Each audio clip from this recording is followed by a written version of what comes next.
ආයුබෝවන් ඔබ මේ කන්නේ නිවුස් ෆස්ට් මධ්‍යහන ප්‍රධාන ප්‍රවෘත්ති ප්‍රකාශය සමගයි. මුලින්ම සිරස්තල. හිරුනිකා ප්‍රේමචන්ද්‍ර ඝාතන කුමන්ත්‍රණයක් ඇද්දැයි සොයා බලන ලෙසට අධිකරණයෙන් පොලිස්පතිට නියෝග. ඉන්දිය විපක්ෂ නායකයාගේ භූමිකාව මෙරට විපක්ෂ නායකවරයාට ආදර්ශයක්. ඇමති මහින්ද අමරවීර. නෙදර්ලන්ත අග්‍රාමාත්‍යවරයා ආණ්ඩුවේ ඉල්ලා අස්වීම බාර දෙයි. ಭಾರತ ලක්ෂ්මන් ඝාතන සිද්ධිය සම්බන්ධයෙන් පාර්ලිමේන්තු මන්ත්‍රී දුමින්ද සිල්වා මහතා අත්අඩංගුවට ගැනීම සඳහා නීතිපති උපදෙස් ලබා ගැනීමේ උත්සාහය පිළිබඳව යලි සියකඳවීමක් කරන ලෙස අධිකරණීය අපරාධ පරීක්ෂණ දෙපාර්තමේන්තුවට අද නියෝග කළා. කොළඹ අතිරේක මහේස්ත්‍රාත් ප්‍රසන්න අලුයිස් මහතා අද මෙම නියෝගය කළේ ಭಾರತ ලක්ෂ්මන් මහතා ඇතුළු සිව් දෙනෙකු ඝාතනය කිරීමේ සිද්ධියේ සැකකරුවන් අද අධිකරණයට ඉදිරිපත් කළ අවස්ථාවේදී. එහිදී ජනාධිපති නීතිඥ ටිරන්ත වලලියත් මහතා කියා සිටියේ ಭಾರತ ලක්ෂ්මන් මහතාගේ දියණිය වන හිරුනිකා ප්‍රේමචන්ද්‍ර මෙනවිය ඝාතනය කිරීමට කුමන්ත්‍රණයක් පවතින බව පුවත්පතක පළ වී තිබූ බවයි. ඇය මෙම සිද්ධියට අත්‍යවශ්‍ය සාක්ෂිකාරියක් වන බැවින් ඒ පිළිබඳව අවධානය යොමු කරන ලෙසද වලලියත් මහතා අධිකරණයෙන් ඉල්ලා සිටියා. කරුණු සලකා බැලූ අධිකරණය පොලිස්පතිවරයාට නියෝග කළේ ඒ සම්බන්ධයෙන් සොයා බලා වාර්තාවක් ඉදිරිපත් කරන ලෙසයි. සැකකරුවන් යලි මැයි 8 වෙනි දිනට අධිකරණයට ඉදිරිපත් කරන ලෙස මහේස්ත්‍රාත්වරයා වැඩිදුරටත් නියෝග කළා.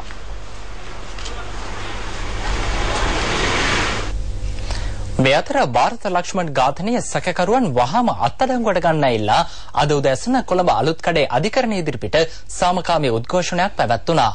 මේ අවස්ථාවට ಭಾರತ ලක්ෂ්මන් මහතාගේ බිරිඳ දියණිය ඇතුළු පිරිසක් එක්ව සිටියා.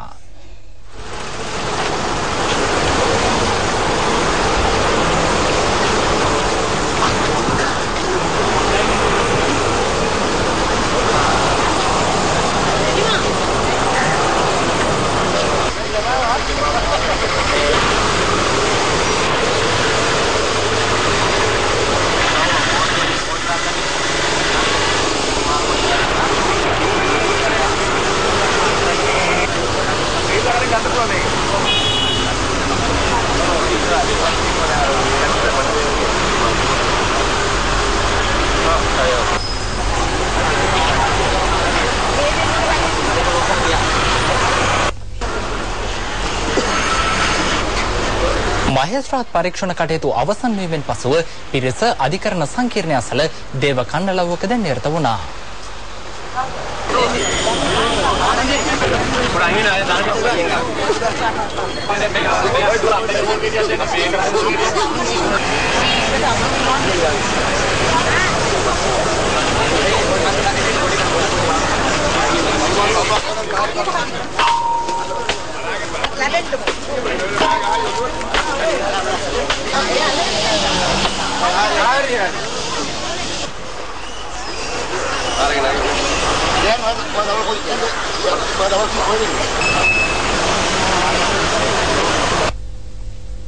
මෙහිදී හිරුනිකා ප්‍රේමචන්ද්‍ර මහත්මිය දැක්වූ අදහස් සහ වැඩිදුර තොරතුරු අද රාත්‍රියේ 7 ප්‍රධාන ප්‍රවෘත්ති ප්‍රකාශයෙන් බලාපොරොත්තු වන්න. ඉන්දිය විපක්ෂ නායකව සිය ශ්‍රී ලංකා සංචාරයේදී දැක්වූ භූමිකාව මෙරට විපක්ෂ නායකවරයාට ආදර්ශයක් බව ආපදා කළමනාකරන අමාත්‍යවරයා පැවසුවා. මේ විපක්ෂ නායකව තමයි ඊළඟට බොහෝ දුරට ඉන්දියාවේ නායකත්වයට පත් වෙන්නේ ආණ්ඩු බලය පෙරළුණු. එහෙම වෙලාවේ ලංකාවට ආම හරිනම් ඒ ආණ්ඩුව වැඩ කරේ නැහැ. ඒ ආණ්ඩුව දෙමළ මිනිස්සු දිහා බැලුවේ නැහැ. මේ ප්‍රශ්නේ දිහා බැලුවේ නැහැ. ඒ ආණ්ඩුව වංචා දූෂිතයි කියලා කියයි කියලා අපේ බොහෝ කට්ටිය හිතාගෙන හිටියා. නමුත් මොකද්ද කරේ? ඒ රටේදී ආණ්ඩුව විවේචනය කරනවා. නමුත් අපේ ලංකාවට ඇවිල්ලා එක වචනයක් ඉන්දියාවේ ආණ්ඩුවට විරුද්ධව කිව්වේ නැහැ. ආණ්ඩුව ස්ථාවරයේ විපක්ෂ නායකයාගේ ස්ථාවරය බවට පත් කරගත්තා. බලන්න විපක්ෂ නායකතුමාට අපේ ඉන්න විපක්ෂ නායකතුමාට ආදර්ශයක් ගන්න පුළුවන් කොහොමද විපක්ෂ නායකයෙක් කටයුතු කරන්න කියලා. එයා මෙහෙනකොට අපේ විපක්ෂ නායකතුමා ඉන්දියාවේ ගිහිල්ලා මොකද්ද කරන්නේ? ආණ්ඩුවට විරුද්ධව බනිනවා. අපේ රටට විරුද්ධව කියනවා. අපේ හමුදාවලට විරුද්ධව කියනවා. අපේ වැඩ පිළිවෙලට විරුද්ධව කියනවා. ඒ හැම විපක්ෂ නායකවරුන්ගෙන් රටට ඇති වැඩකුත් නැහැ, ජනතාවට ඇති වැඩකුත් නැහැ. අමාත්‍යවරයා මේ අදහස් පළ කළේ හම්බන්තොට වලස්මුල්ල යහල්මුල්ල ප්‍රදේශයේ ඉදිකළ සෞඛ්‍ය සේවා මධ්‍යස්ථානය විවෘත කරමින්. දකුණු කොරියාවේ සිව් දින නිල සංචාරයක නිරත ජනාධිපති මහින්ද රාජපක්ෂ මහතා අද පෙරවරුවේ කොරියානු විරු ස්මාරකයට බුහුමන් දැක්වුවා. මෙම ස්මාරකය පිහිටා තිබෙන්නේ සෝල් නුවරයි. ස්මාරකය වෙත පැමිණි ජනාධිපතිතුමා ඇතුළු ශ්‍රී ලාංකික දූත පිරිස සෝල් ජාතික විරු මධ්‍යස්ථානයේ ප්‍රධානියා විසින් පිළිගනු ලැබුව අතර එහිදී විශේෂ අමුත්තන්ගේ පොතෙහි ජනාධිපතිතුමා සමරු සටහනක්ද තැබුවා.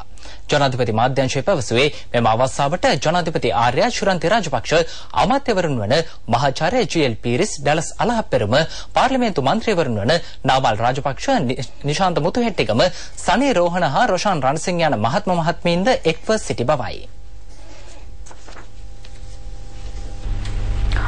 පාර්ලිමේන්තු කාරක සභා අනපනත් පිළිබඳව රාජ්‍ය නිලධාරීන් දැනුවත් කිරීමට පාර්ලිමේන්තු කටයුතු අමාත්‍යාංශය පියවරගෙන තිබෙනවා. රාජ්‍යයේ ප්‍රවෘත්ති දෙපාර්තමේන්තුව පැවසුවේ එහි ප්‍රථම වැඩමුළුව අනිද්දා පාර්ලිමේන්තු සංකීර්ණයේදී පැවැත්වෙන බවයි.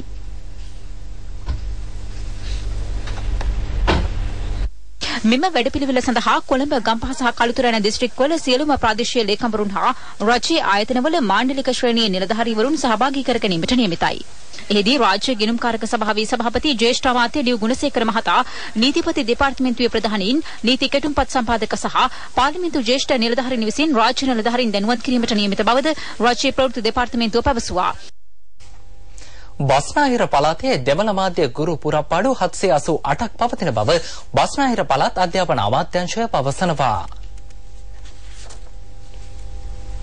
බස්නාහිර පළාත් අධ්‍යාපන අමාත්‍යාංශ ලේකම් ජයන්ති විජේතුංග මහත්මිය පැවසුවේ දෙමළ මාධ්‍ය ගුරු පුරප්පාඩු සඳහා උපාධිධාරීන් බඳවා ගැනීමට පසුගියදා විභාගයක් පැවති බවයි. එහෙත් එහිදී නියමිත ලකුණු සංඛ්‍යාව ලබාගෙන ඇත්තේ 50 දෙනෙකු පමණක් බව ඇය සඳහන් කළා. ඒ අනුව දෙමළ මාධ්‍ය ගුරුවරුන් බඳවා ගැනීමට යලිත් වරක් විභාගයක් පැවැත්වීමේ අවශ්‍යතාව මතුව ඇති බව බස්නාහිර පළාත් අධ්‍යාපන අමාත්‍යාංශය පැවසුවා.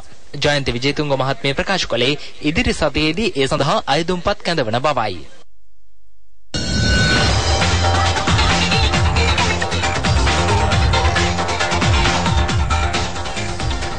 සිය රජයේ ඉල්ලා සීම නෙදර්ලන්ත අග්‍රාමාත්‍ය මාක් රට් විසින් එරට බියට්‍රික්ස් රජන වෙත බාර දී තිබෙනවා. ඒ එරට රජමාලිගයේදී ඉදිරියේදී පැවැත්වීමට අපේක්ෂක නෙදර්ලන්ත මැතිවරණය හමුවේ මෙම ඉල්ලා සීම අග්‍රාමාත්‍යවරයා විසින් ලබා දී ඇති බව විදේශ වාර්තා පවසනවා. අග්‍රාමාත්‍යවරයා පෙන්වා දෙන්නේ ජනහිතවාදී සිය පක්ෂය දෙදරා ගොස් ඇති බැවින් මෙම තීරණය ගත් බවයි. මේ අතර එළඹෙන ග්‍රීස්ම ඍතුවට පෙර මැතිවරණය පැවැත්වීමට මෙම තත්ත්වය පිටුවහලක් වනු ඇති බව විදේශ වාර්තා පවසනවා. නමුත් බලධාරීන් ප්‍රකාශ කළේ එළඹෙන ජූලි මාසයේ වනතෙක් මැතිවරණයක් පැවැත්විය නොහැකි බවයි. මේ අතර ග්‍රීසිය මෙන්ම නෙදර්ලන්තයේද මූල්‍ය අර්බුදයකට මුහුණ පා සිටිනවා. එම තත්ත්වයෙන් මිදීම සම්බන්ධයෙන් කරුණු දැක්වීම සඳහා යුරෝපා සංගමයේ එරටට ලබා දී ඇති අවසන් කාල සීමාව මේ මාස 30 වැනිදායින් අවසන් වනු ඇති. එදින බ්‍රසල්ස්දී පැවැත්වෙන යුරෝපා සංගම හමුවේදී නෙදර්ලන්තය විසින් එම කරුණු දැක්විය යුතු වනවා. චීන නාවික හමුදාවේ 63 වන සංවත්සරය ඊයේ චීන හා රුසියානු නාවික හමුදා නිලධාරීන්ගේ සහභාගීත්වයෙන් පැවැත්වුණා. ඒ දෙරට අතර පැවැත්වෙන ඒකාබද්ධ නාවික අභ්‍යාසයේ දෙවන දිනේදී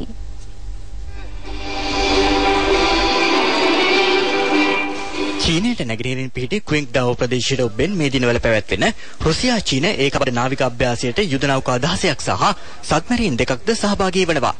එම යාත්‍රා අතරට මිසයිල් වලින් සන්නද්ධ ඩිස්ට්‍රොයර් සහ ෆ්‍රිගේට් වර්ගයේ යුද නෞකා 10ක්, සැපයුම් සහ වෛද්‍ය ආධාර සපයන නෞකාද ඇතුළත්.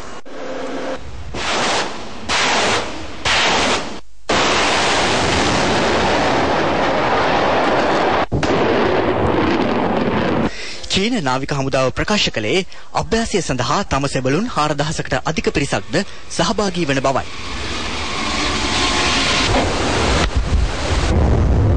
එමෙන්ම චීන නාවික හමුදාවට අයත් විශේෂ සටන් බලකායද ඉදිරියේදී මෙම අභ්‍යාස සඳහා එක්වීමට නියමිතව තිබෙනවා. චීන වාර්තා පවසන්නේ එම බලකාය මීට පෙර ජාත්‍යන්තර යුද අභ්‍යාස රැසකටද සිය දායකත්වය සපයා ඇති බවයි.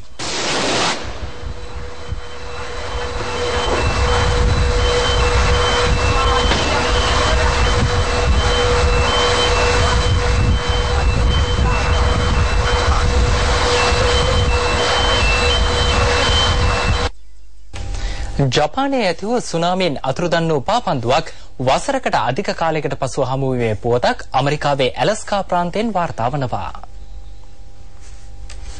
රික්ටර් මාපකයේ ඒකක 9ක් ලෙස සටහන් වෙමින් පසුගිය වසරේ මාර්තු 11 වෙනිදා ජපානයට බලපෑ භූමිකම්පාවෙන් මරණයට පත් වූ ජපාන වැසියන් ප්‍රමාණය 20000කට අධිකයි. එයින් තමන් සතු සියලු දේ අහිමි වූවන් බොහෝ වන අතර එහිදී තරුණයෙකුට අහිමි වූ මතක සටහන් රැසකින් සමන්විත පාපන්දුවක් ජපානයේ සිට කිලෝමීටර් 5000කටත් වඩා දුරින් පිහිටි ඇමරිකාවේ ඇලස්කා ප්‍රාන්තයේ වෙසෙන යුවලකට හමු වී තිබෙනවා. ඩේවිඩ් බැක්ස්ටර් නැමැති ඇමරිකානු ජාතිකයෙකුට හා ඔහුගේ බිරිඳ වන ජපාන ජාතික කාන්තාවකට එලෙස මෙම පාපන්දුව හමු වී ඇති අතර ඔවුන් පසුගිය සතියේදී එය අයත් මිසාකි මුයරකාමී නම් තරුණයාට මේ බව දුරකථනය ඔස්සේ දැනුම් දී තිබෙනවා. ඒ එහි තිබූ ජපන් වැකිකාණ්ඩ එම ජපාන කාන්තාව විසින් පරිවර්තනය කිරීමෙන් අනතුරුවයි. එම පන්දුව අයත් මිසාකි අධ්‍යාපනය හැදෑරූ ප්‍රාථමික පාසලේ යහළුවන් සහ ගුරුවරයෙක් එම පාපන්දුවේ සමරු සටහන් යොදමින් සුබපතා තිබුණේ අධ්‍යාපනය හැදෑරීමට ඔහු වෙනත් පාසලකට යා යුතුව තිබූ බැවින්. තමන්ට අයිති බොහෝ දෑ සුනාමියෙන් අහිමුවද කුඩා කල මතක සටහන් රැසකින් සමන්විත සිය පන්දුව හමු වී ඇති බව දැනගත් මිසාකි පැවසුවේ තමන් ඉන් වඩාත් සතුටට පත්වන බවයි.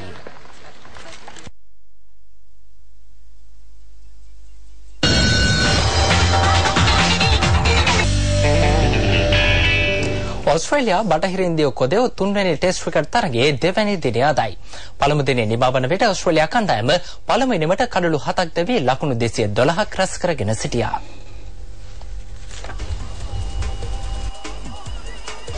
ඩොමිනිකා දූපති වින්සන් පාක් ක්‍රීඩාංගණයේදී පැවැත්වුණ තරගයේ ඔස්ට්‍රේලියා පළමු කඩුල දැවී යන විට ලකුණු පුරව දැක්ුණේ 1 ලකුණක් ලෙසයි.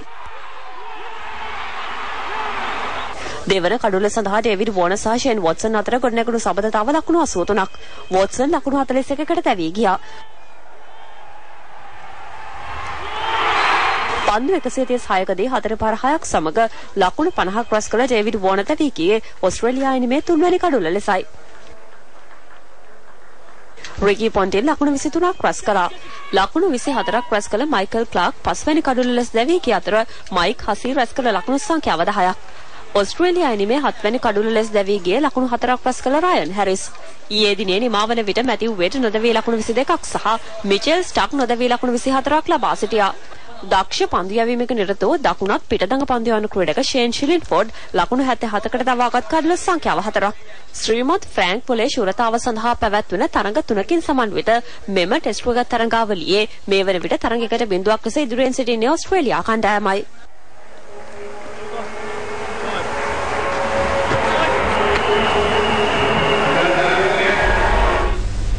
සෙනගල් පාපන්දු කණ්ඩායම ලන්ඩන් ඔලිම්පික් කුළුල්ල සඳහා සුදුසුකම් ලැබුවා. ඔවුන් එම අවස්ථාවේ හිමි කරගත්තේ එංගලන්තයේ කොයින්ට්‍රිහි පැවති තරගයේදී ඕමාන කණ්ඩායම පරාජය කරමින්. තරගය ආරම්භ වී දෙවන මිනිත්තුවේදීම පළමු ගෝලය වාර්තා කිරීමට සෙනගල් කණ්ඩායමේ ඉබ්‍රහීම් බෙල්ට් සමත් වුණා. තරගයේ පළමු වර්ධයේ අවසන් වන තෙක් ප්‍රතිවාදී ඕමාන කණ්ඩායමට කිසිදු ගෝලයක් වාර්තා කිරීමට අවස්ථාව හිමි වූයේ නැහැ. ඒ අනුව මාර්ගයේ අවසන් වුණේ ගෝලයකට බිඳුවක් ලෙස සෙනගල් කණ්ඩායම පෙරමුණේ සිටිමින්. දෙවැනි අර්ධයේදී දෙපිලෙන්ම තීව්‍ර තරගයක් තිස්සුවද යලිත් වරක් ගෝලයක් වාර්තා කිරීමට සෙනගල් කණ්ඩායම සමත් වුණා. අබ්දුල්ලා සෙන් තරගයේ 88 වන මිනිත්තුවේදී එම ගෝලය ලබා ගත්තා. ප්‍රතිවාදී ඕමාන කණ්ඩායම තරගයේදී කිසිදු ගෝලයක් වාර්තා නොකිරීම හේතුවෙන් සෙනගල් කණ්ඩායම තරගය ජයගත්තේ ගෝල 2කට බිඳුවක් ලෙසයි.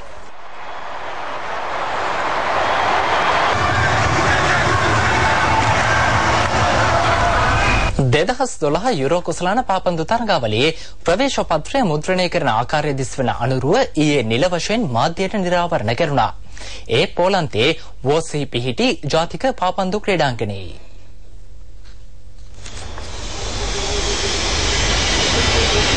යුරෝ කුසලාන පාපන්දු තරගාවලියේ ප්‍රවේශ පත්‍ර අනුරුවට යොදාගෙන තිබෙන්නේ ඒ රට පාසල් දරුවන් අතර පැවැත් වූ චිත්‍ර තරගයකින් පළමු ස්ථානය දිනාගත් නිර්මාණයයි. තරගාවලිය සඳහා ප්‍රවේශ පත්‍ර ලක්ෂ 5ක් නිකුත් කර ඇති බව තරගාවලිය සංවිධායක කමිටුවේ නිලධාරීන් ප්‍රකාශ කළා. එහෙත් ඔවුන් පෙන්වා දෙන්නේ ප්‍රවේශ පත්‍ර සඳහා මිලියන 12ක පමණ ඉල්ලුමක් පවතින බවයි. යුරෝ කුසලාන පාපන්දු තරගාවලිය ජුනි මාස 8 වෙනිදා සිට ජූලි මාස 1 වෙනිදා දක්වා පෝලන්තයේ සහ යුක්‍රේනයේදී පැවැත්වීමට නියමිතව තිබෙනවා. 14 වෙනි වරට පැවැත්වෙන මෙම තරගාවලියට කණ්ඩායම් 16ක් සහභාගී වන අතර ඔවුන් කාණ්ඩ 4ක් යටතේ තරඟ වදිනවා. 2012 යුරෝ කුසලාන පාපන්දු තරගාවලිය ආරම්භ කරමින් පෝලන්තය සහ ග්‍රීසිය අතර තරගය පැවැත්වෙන්නේ වර්සෝව්හි පිහිටි ජාතික පාපන්දු ක්‍රීඩාංගණයේදී.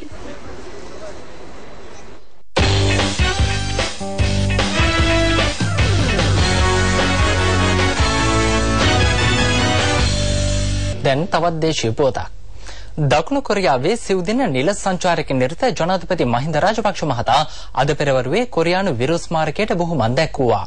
මෙම ස්මාරකය පිහිටා තිබෙන්නේ සෝල් නුවරයි. ස්මාරකයේ වෙත පැමිණි ජනාධිපතිතුමා ඇතුළු ශ්‍රී ලාංකික දූත පිරිස සෝල් ජාතික විරු මධ්‍යස්ථානයේ ප්‍රධානියා විසින් පිළිගනු ලැබුව අතර එහිදී විශේෂ අමුත්තන්ගේ පොතෙහි ජනාධිපතිතුමා සමරු සටහනක්ද ලැබුවා.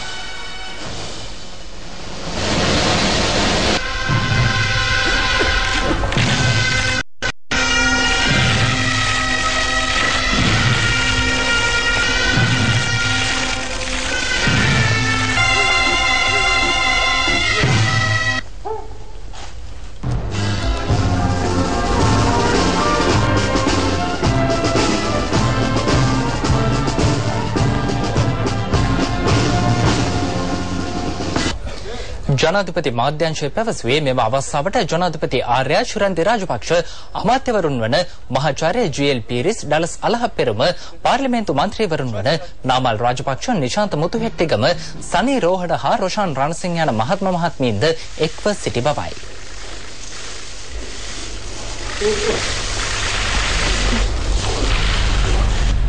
ඒ සමගින් දහවල් 12 ප්‍රධාන පොරොන්දු ප්‍රකාශය නිමවට පත්වනවා.